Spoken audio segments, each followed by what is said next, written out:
Angola Respublikasında səfərdə olan Qafqaz Müsəlmanları İdarəsinin sədri Şeyxülislam Allahşükür Paşazadə, BMT Baş Katibinin müavini, Sivilizasiyalar Alyansının ali nümayəndəsi, İslamofobiya ilə mübarizə üzrə xüsusi elçisi Miguel Ángel Moratinos'un dəvəti ilə 16-17 iyul tarixlərində BMT-nin Sivilizasiyalar Alyansının Angola Respublikası hökuməti ilə əməkdaşlıqda təşkil etdiyi sülhə çağırış, müharibələrə son qoyulması və beynəlxalq hüquqa hörmət təşəbbüsü çərçivəsində yüksək səviyyəli dialoqda Sülh Alyansı samitində iştirak edib.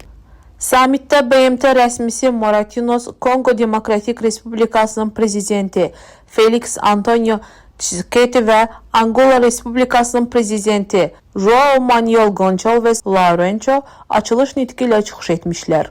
Angola prezidenti və Sivilizasiyalar Alyansının ali nümayəndəsi öz çıxışlarında bu yüksək səviyyəli tədbirdə yeganə dini lider, Qafqaz Müsəlmanları İdarəsinin sədri Şeyxülislam Allahşükür Paşazadənin iştirakını xüsusi olaraq qeyd etmişlər. Daha sonra Namibiyanın baş naziri Tegetunga Eliyah Nugurare, Afrika İttifaqı Komissiyası baş direktoru Fatallah Şizilmasi və digər rəsmi şəxslər çıxış ediblər. Tədbir çərçivəsində Şeyxülislam Allahşükür Paşazadənin Angola prezidenti ilə görüşü baş tutub. Qafqaz Müsəlmanları İdarəsinin sədri Angola dövlət başçısına Azərbaycan Respublikası prezidenti İlham Əliyev cənablarının salamlarını yetirib. Angola prezidenti öz növbəsində onun səmimi salamlarını dövlət başçısına çatdırılmasını Şeyxülislamdan rica edib. Tədbir çərçivəsində Şeyxülislam Allahşükür Paşazadə, Kongo Demokratik Respublikasının prezidenti, Namibiyanın baş naziri, Angola Xarici İşlər naziri Tete Antonio, BMT Sivilizasiyalar Alyansının ali nümayəndəsi, İspanya Gernika şəhərinin meri Jose Maria Gorrono və digər şəxslərlə görüşüb. 17 iyul tarixində samitin tematik sessiyasının açılış mərasimində BMT Sivilizasiyalar Alyansının ali nümayəndəsi Miguel Ángel Moratinos, Angola Xarici İşlər naziri Antonio, Qafqaz Müsəlmanları İdarəsinin sədri Şeyxülislam Allahşükür Paşazadə və İspaniyanın Gernika şəhərinin meri Gorrono çıxış ediblər. Şeyxülislam Allahşükür Paşazadə öz çıxışında sülhün qorunması, beynəlxalq hüququn aliliyinə ehtiram ali missiyasına xidmət edən tədbirə Azərbaycan xalqının və dövlət rəhbərimizin salamlarını yetirib. BMT Sivilizasiyalar Alyansının sülh, müharibələrə son qoyulması və beynəlxalq hüquqa hörmət üçün çağırış adlı təşəbbüsünü alqışlayaraq Angola Respublikası hökuməti ilə əməkdaşlıqda baş tutan mühüm tədbirin uğurlu nəticələr verməsi üçün dualar edib. Şeyxülislam Allahşükür Paşazadə, BMT Baş Katibinin müavini, Sivilizasiyalar Alyansının möhtərəm ali nümayəndəsi Miguel Ángel Moratinos'un dünyada sülhün qorunması, milyonlarla insan həyatının müharibə kabusundan xilas istiqamətində gərgin əməyini, sivilizasiyalar arasında etimad mühitinin dərinləşməsi işində səylərini xüsusilə tədbirə layiq olaraq dəyərləndirib. O, qlobal sülh naminə həmrəy olanların səylərinə uca yaradandan rəvac diləyib. Şeyxülislam Allahşükür Paşazadə vurğulayıb ki,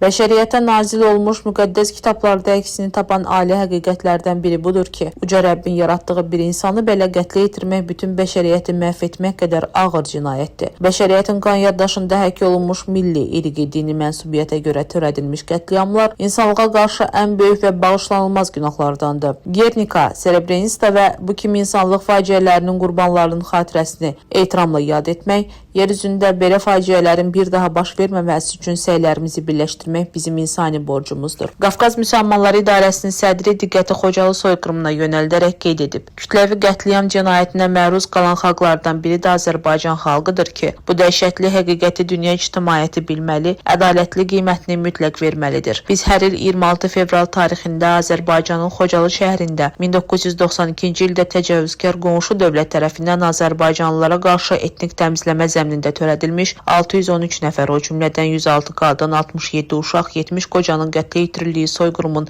il dönümünü qeyd edirik. Şeyxülislam Allahşükür Paşazadə Azərbaycan dövlətinin sülhün təşviqindəki rolunu vurğulayaraq bildirib. Müxtəlif mədəniyyət və sivilizasiya nümayəndələri arasında körpülərin qurulması, birgə yaşayışını əks etdirən dəyərli tarixi təcrübəyə, örnək tolerantlıq modelinə malik Azərbaycan dövlətinin BMT Sivilizasiyalar Alyansı ilə bəşəri mənafelər naminə əməkdaşlığı ən yüksək səviyyədədir. Dünyada insan qardaşlığında və bəşəri həmrəyliyə xidmət edən ideya və təşəbbüsləri ilə tanınan Azərbaycan prezidenti İlham Əliyev cənablarının Azərbaycanla Ermənistan arasında sülhün əldə olunması və dialoqun təşviqi istiqamətində göstərdiyi səylərə görə sülh və barışıq üçün Gernika mükafatına layiq görülməyi bizim üçün fəxar etmənbəyidir. Qafqaz Müsəlmanları İdarəsinin sədri mötəbər tədbirdə çıxışını bu fikirlərlə tamamlayıb. Bugün müharibələrin davam etdiyi bir zamanda beynəlxalq hüquqa söykənərək dünyada ədalətin, kövrək atəşkəslərin deyil, davamlı sülhün təntənəsi, yaxın şərqdə Ukraynada münaqişələrin sülh yolu ilə həlli üçün çalışmalı, dualar etməliyik. Yeni Gernikaların, Srebrenistaların, Xocalıların baş verməməsi üçün BMT-nin əlaqələndirici rolu və Sivilizasiyalar Alyansının təşəbbüs və layihələri sayəsində biz, dini liderlər,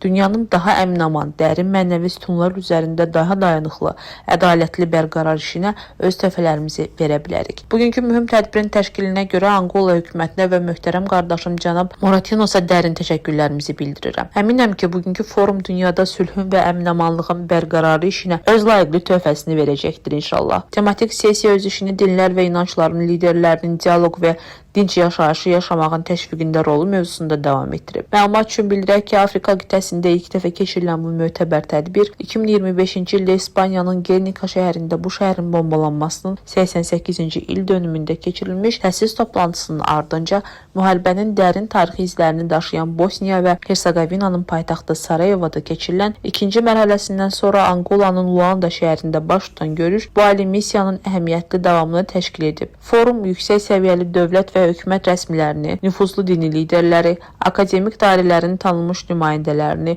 vətəndaş cəmiyyəti və media təmsilçilərini, habelə qlobal sülh naminə həmrəy olan digər tərəfdaşları bir araya gətirib.